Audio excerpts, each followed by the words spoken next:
So this is the morning after Ida, and interestingly, there was no water last night as Ida passed. You hear the pumps in the background. And I'm wondering if those pumps, there's a tree that's down and may have caused part of our problem with power.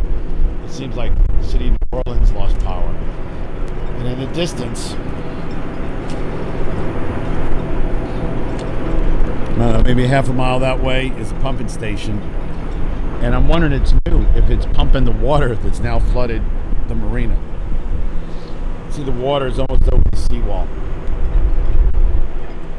Near the boats.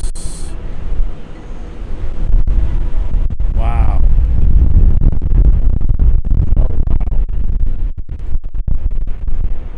It looks like a boathouse collapsed. Like a 2 or 3 story boathouse collapsed over there.